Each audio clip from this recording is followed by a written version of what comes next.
चलिए यहाँ लिखा है x cube minus 3x² plus x plus 1। ठीक है, यह त्रिघातीय बहुपद है। अब तीन घातीय बहुपद है, इसमें कह रहा है कि इसका शून्यांक a माइनस बी, ए और a प्लस बी के रूप में है। तो a तथा b का वैल्यू निकालिए। ए बी का वैल्यू फाइंड आउट करना है, इस क्वेश्चन में यही दिया हुआ है। तो सबसे पहले देखिए, अगर कोई बहुपद दिया हुआ है तो इसमें जो है क्या होता है, मान ले ऐसे यहाँ पर दिया हुआ है शून्यांकों का योगफल, त्रिघातीय क्यूबिक बहुपद है। अब क्या होगा इसमें, एक मिनट थोड़ा सा इसका थ्योरी हम बता दें। A x cube plus b x square plus c x plus d बराबर 0। अब इसके पहले a x square plus b x plus c बराबर 0, ये द्विघातीय वाला है। फॉर्मूला हम लिख देते हैं। तो इसमें मान लीजिए अगर अल्फ़ा बीटा अगर इसका जीरोज है, शून्यांक है, तो मूलों का योगफल क्या होता है माइनस बी बाई ए, और मूलों का गुणनफल क्या होता है सी बाई ए। ठीक है, अब इसी तरह से इसका फॉर्मूला हम लिखते हैं अल्फ़ा बीटा गामा, अगर 3 शून्यांक है तो alpha plus beta plus gamma बराबर होता है माइनस बी बाय ए। उसी तरह alpha beta, beta gamma, gamma alpha equal to होता है सी बाय ए। ठीक उसी तरह से अल्फ़ा बीटा गामा होता है माइनस डी बाय ए। देखिए ये फार्मूला है, बस इसी पर इसको बैठाना है, ज़्यादा कुछ है नहीं। तो यहाँ देखिए 3 शून्यांक दिया हुआ, 1 2 और ये 3, तो बस इसी पर बैठा देना है, काम खत्म हो जाएगा। तो इस पर बैठाएंगे हम तो मूलों का योगफल ये वाला लगेगा। तो अल्फ़ा की जगह है a minus b plus a, ये बीटा, और गामा की जगह है a plus b equal to minus b. यहाँ देखिए माइनस बी के जगह क्या दिया हुआ है -3 अपॉन a की जगह 1 दिया हुआ है। अब देखिए यहाँ से प्लस माइनस का कैंसिल हो जाता है, यहाँ पर 3a इक्वल टू आ जाता है 3, यहाँ से कैंसिल होकर के a का वैल्यू कितना निकल गया 1। ठीक है, a का वैल्यू निकल के आ गया है। अब देखिए कोई ये 3 रिलेशन था, तो एक रिलेशन को उपयोग किए, एक वैल्यू निकल गया। अब लास्ट वाला उपयोग कर लेते हैं, तो लास्ट वाला इधर लिखते हैं a minus b into a plus b equal to minus d by a. तो डी के जगह क्या है, यहाँ है a b c डी के जगह 1 है, तो -1/1 होगा। अभी देखिए यहाँ पर क्या है, तो a plus b into a minus b हो जाएगा, तो a into a square minus b square equal to -1 हो जाएगा। अब यहाँ पर क्या करेंगे, तो यहाँ पर देखिए a का वैल्यू 1 यहाँ पुट करेंगे, तो 1 पुट करेंगे तो यहाँ होगा 1 minus b square equal to -1।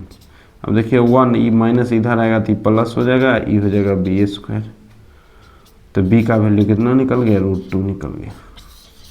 तो a का वैल्यू निकल के कितना आया 1, अब b का वैल्यू कितना निकल के आया √2। इस तरह से क्वेश्चन नंबर 2 हो गया।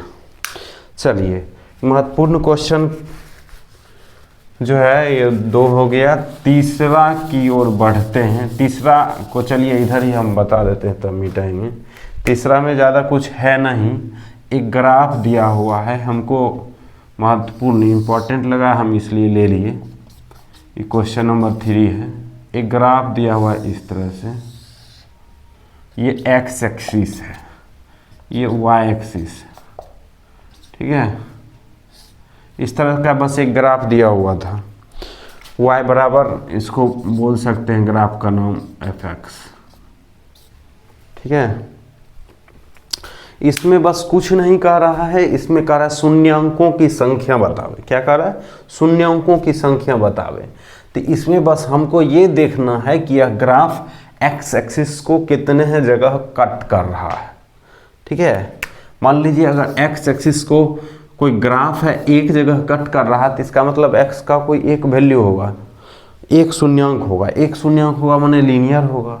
अब देखिए अगर दो जगह एक्स एक्सिस को कट कर रहा है इस टाइप से है तो इसका मतलब क्या हो गया कि यह दो जगह कट कर रहा है तो द्विघातीय होगा, हम बताए हुए हैं क्लास में भी।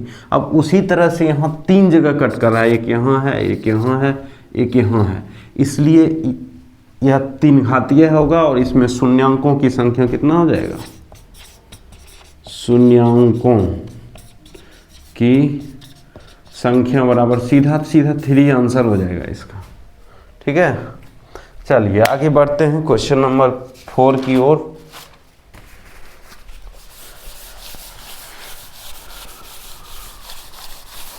अब 10 क्वेश्चन लेकर आए हैं आज, टाइम जो लगे कोशिश करते हैं इसको बता देते हैं।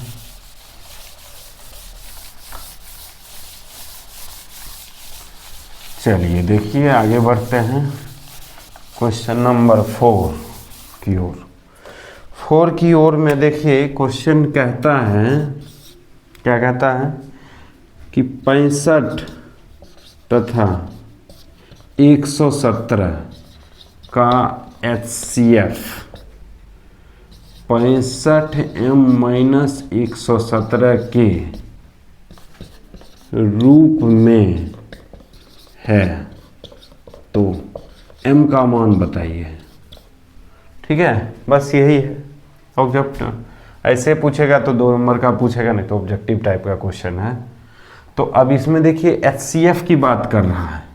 अब HCF की बात कर रहा है तो सबसे पहले क्या करेंगे, हम गुणनखंड विधि से निकाल देते हैं। इसको जब हम तोड़ेंगे तो 5 गुना 13 होगा, 117 को तोड़ेंगे तो 3 गुना 3 गुना 13 होगा। ठीक है, अभी जब होगा तो इसका जो कॉमन फैक्टर होता है वही HCF होता है। HCF 65 और 117 का, ये यहाँ दिया हुआ है इस फॉर्मेट पर 65m-117 और यहाँ पर निकल कर आया है 13 बराबर 65m-117।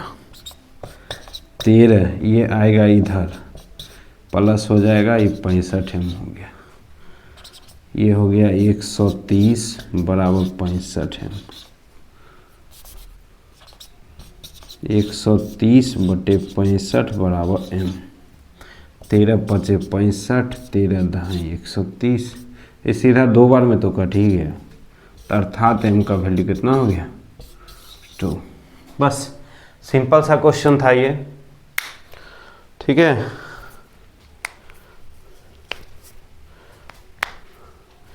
चलिए अब इसी टाइप में एक क्वेश्चन और था, ये जो प्री बोर्ड में क्वेश्चन पूछा गया था,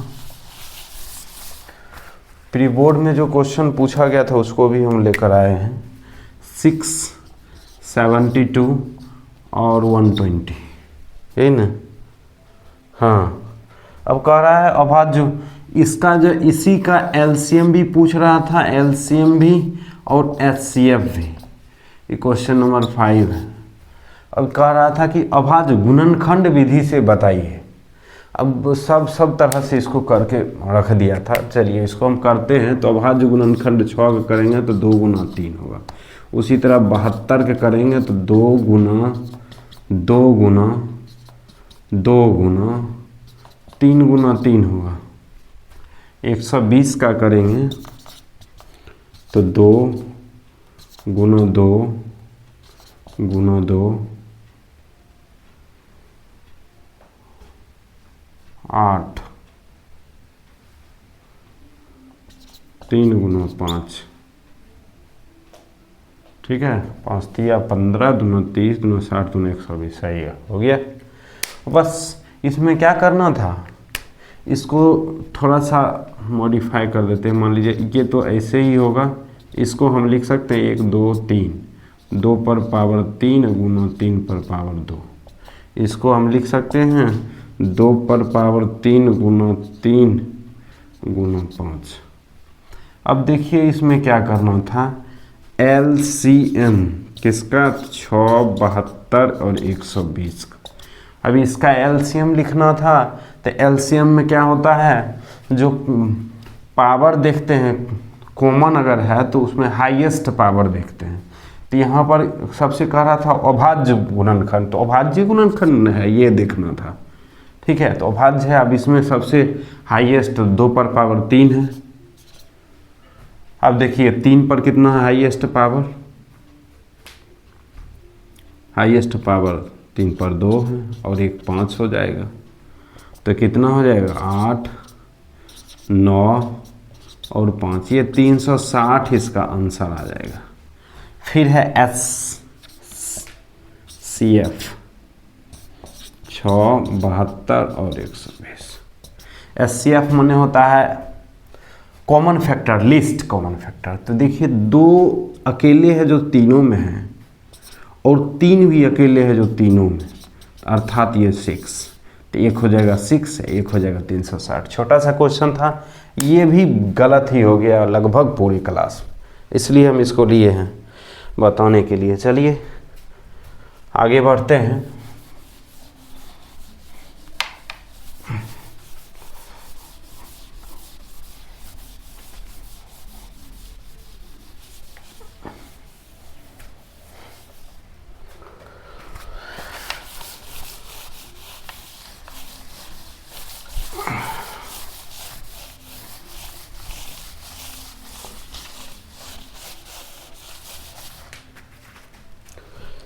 चलिए महत्वपूर्ण क्वेश्चन के सीरीज में आगे बढ़ते हैं। Question number 6।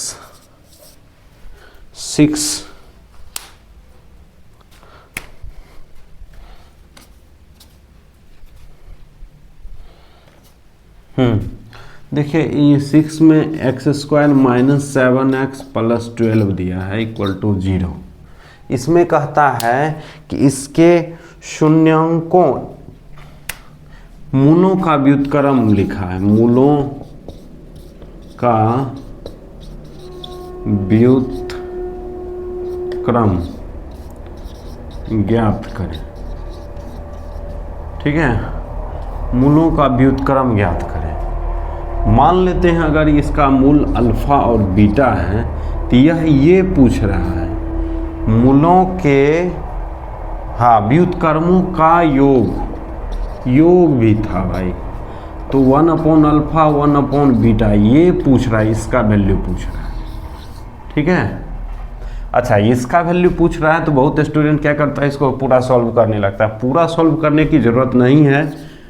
मूलों का योगफल का फॉर्मूला होता है -b/a।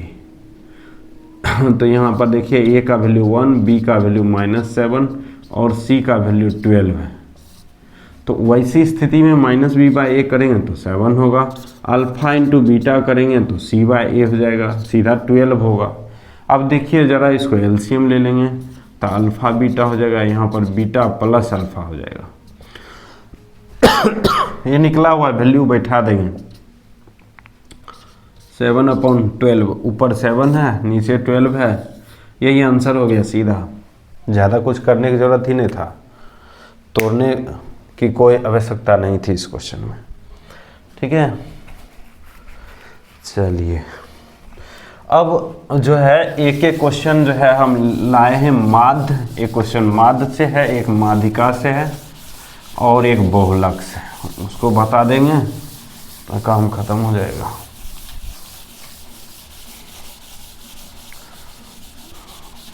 चलिए वीडियो रोक के आप लोग अपना देख लीजिएगा, लिख लीजिएगा।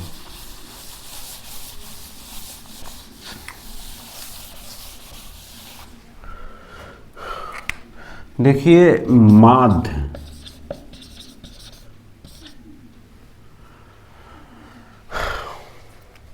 देखिए एक होता है वर्गीकृत, एक होता है अवर्गीकृत।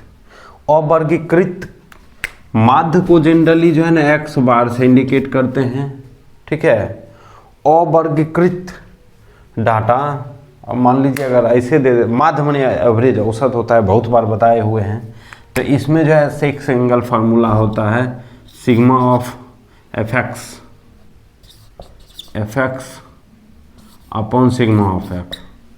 अब इसी को ऐसे भी लिखता है आदमी, आई इक्वल टू 1 से n sigma of F I x I upon sigma of I value 1 से n एफ आई।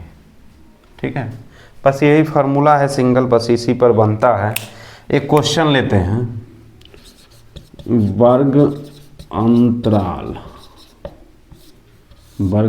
दिया है, अब बारंबारता भी दिया है। वर्ग अंतराल देखिए 0 से 10 है, 10 से 20 है, 20 से 30 है, 30 से 40 है और 40 से 50। ठीक है, और बारंबारता है 5, 18, 15, यहाँ पी दे दिया है, यहाँ 6। ठीक है, क्वेश्चन को ध्यान से देखिए। अब आगे लिखा है कि यदि इसका माध्य दे दिया है 25, राइट, हाँ 25, तो ये पी का वैल्यू पूछ रहा है क्वेश्चन में। तो कुछ नहीं करेंगे, बस बारंबारता में नहीं होता है एफ, इसको बैठाएंगे अपना निकल जाएगा। अच्छा, ये निकालने से पहले हमको एफ की ज़रूरत पड़ेगी। माध्य दिया हुआ है 25 दिया है माध्य। चलिए इधर वाला थोड़ा सा जगह चाहिए हमको, यहाँ पर एक्स आई निकालेंगे। एक्स आई निकालने के लिए क्या होता है, वर्ग चिन्ह बराबर उच्च सीमा घट प्लस निम्न सीमा बटे 2 हो जाता है। ये दोनों की योगफल बटे 2 हो जाएगा 5, 15, 25, 35 और 45। ठीक है, अब यहाँ एक्स आई एफ आई करेंगे। चलिए 25, 18, 270, 300, देखिए 25 पचे 125 तो 5, बाकी 12, 25, 12, 37, ये हो जाएगा 35 पी। 6 पचे 30, 6 चौक 24, 3 27। इस तरह से निकालेंगे। उसके बाद इसको ऐड कर लेंगे, इसको ऐड करेंगे तो देखिए कितना आता है, 15, 20, 38, 8, 44, 44 प्लस पी हो जाएगा ये। चलिए इसको भी ऐड करेंगे, तो इसमें ऐड करेंगे 5, 5, 10 सुन। अब देखिए 2, 7, 9, 14, 2, 16, 16, 21, 2, 23, 23, 1, 24 हो जाएगा। ठीक है, बाकी 2 बच गया, तो 2, 2, 4, 4, 3, 7, 2, 9 प्लस 35 पी। ठीक है, तो बस हो गया, यही तो कहानी था। यहाँ पर ये एफ एक्स निकल के आ गया, ये सिग्मा ऑफ एफ निकल के आ गया, यही फार्मूला है। चलिए यहीं पर बैठा देते हैं, x बराबर sigma of F x upon sigma of F. तो ये निकल के आया है 25, ऊपर यहाँ पर निकल के आया है 940, 35, 44 प्लस पी। क्रॉस मल्टीप्लाई कर देंगे तो 44 गुना 25 प्लस 25 पी बराबर 940 प्लस 35 पी। 25 चौक 100, 10, 25 चौक 100, 10, 110 plus 25 p equal to 940 plus 35 p. देखिए ये इधर आ जाएगा, ये कम वाला है, उधर ज़्यादा वाला है। तो 1100 माइनस 940 इक्वल टू घट के आएगा 10p। ठीक है, ये हो जाएगा कितना 160 बराबर 10p। 10 ख़त्म हो गया, p का वैल्यू हो गया 16। ठीक है, तो इस तरह से माध्य निकल के आ गया। अब एक क्वेश्चन माध्यिका का भी देख लें क्या।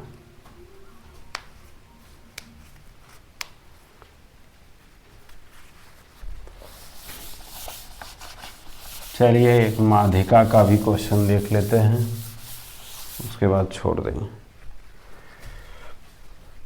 आप लोग लिख लीजिएगा इसको, हम इसको मिटाते हैं, वीडियो रोक करके अपना लिख लेना है।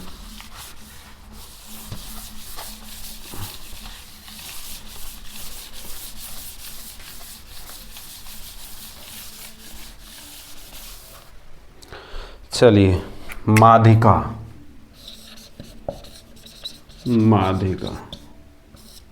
ये माध्यिका में क्या है, तो इसमें भी वर्गीकृत और अवर्गीकृत है। अवर्गीकृत डाटा में क्या होता है, उसको असेंडिंग ऑर्डर में सजाया जाता है, उसके बाद ऑड इवेन देखा जाता है। अगर ऑड है तो पदों की संख्या अगर ऑड है तो n+1/2 ये टर्म जो है होता है वही होता है उसका माध्यिका। अगर इवेन है तो उसका माध्यिका जो है n/2 टर्म और प्लस n/2 + 1 टर्म का अनुपात, ये होता है उसका माध्यिका अगर अवर्गीकृत है तो।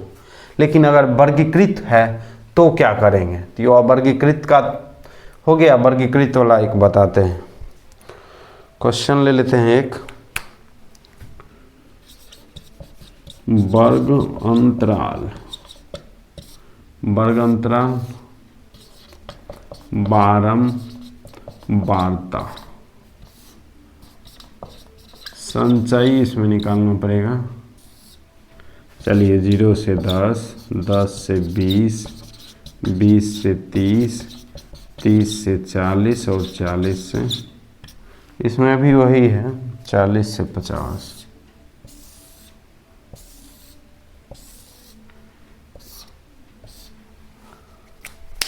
थोड़ा सा चेंज कर दें क्या।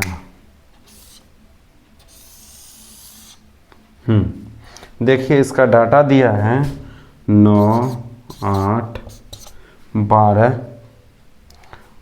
5 और 3, बस 9, 8, 12, 5, 3। चलिए ठीक। अब इसमें जो है ये कह रहा है संचयी बारंबारता पहले निकालेंगे, माध्यिका निकालना है। तो माध्यिका निकालने में अवर्गीकृत वाले में तो ये लगता है, लेकिन वर्गीकृत अगर डाटा हो तभी माध्यिका का फॉर्मूला ही निकलता लगेगा। माध्यिका बराबर L + n/2 - f (f) × h, ये लगता है। ठीक है, तो यहाँ पर देखिए सबसे पहले क्या करेंगे, संचय निकालते हैं। तो इसको जोड़ेंगे, 9, 8, 17 हो जाएगा, 17, 12, 29 हो जाएगा, 29, 5, 34 हो जाएगा, 34 और 3, 37 हो जाएगा। 37/2 ये n/2 होता है। अभी 37/2 जब हम करते हैं तो यह आता है निकल के कितना 18.5। अब 18.5 17 से अधिक, तो संचयी बारंबारता तो 18.5 किस में आएगा, इसमें आएगा। तो इसका मतलब ये माध्यिका वर्ग ये हो गया। माध्यिका वर्ग ये हो गया। तो अब देखिए बैठाते हैं, माध्यिका बराबर माध्यिका वर्ग की निम्न सीमा होता है L, तो 20 हो जाएगा। n/2 18.5, F माध्यिका वर्ग के ठीक पहले वाले वर्ग की संचयी बारंबारता। अच्छा, ये है नीचे वाला है माध्यिका वर्ग, ये है स्मॉल एफ और ये है कैपिटल एफ, तो ये हो जाएगा 12, माध्यिका वर्ग की बारंबारता, और एच है ऊंचाई, ऊंचाई है 10, तो ये हो गया 20 1.5 अपॉन 15 और 10 से मल्टीप्लाई करेंगे, एक दशमलव उड़ाएंगे 10 से भाग भी करेंगे, ये ख़त्म हो जाएगा, तो ये हो जाएगा 20 + 15/2। एलसीएम वगैरह लेने की कोशिश नहीं करना है, यहीं पर काट देना है, 5 तिया 15, 4 तिया 12। तो अब देखिए इधर लिखेगा, तो ये आ गया है 20 + 5/4, तो 20 + 4 इकाई 4, 4 दूना 8, तो ये हो गया 21.25। इस तरह से 21.25 इसका क्या हो जाएगा, आंसर हो जाएगा। ठीक है, अब देखिए एक क्वेश्चन था बहुलक का। बहुलक का क्वेश्चन तो हम पिछला वाले में बता चुके हैं, हालांकि सम्मिलित रूप से करने के लिए एक छोटा सा क्वेश्चन हम यहाँ भी ले लेते हैं। बहुलक, चलिए यहाँ भी लिखते हैं वर्ग अंतराल,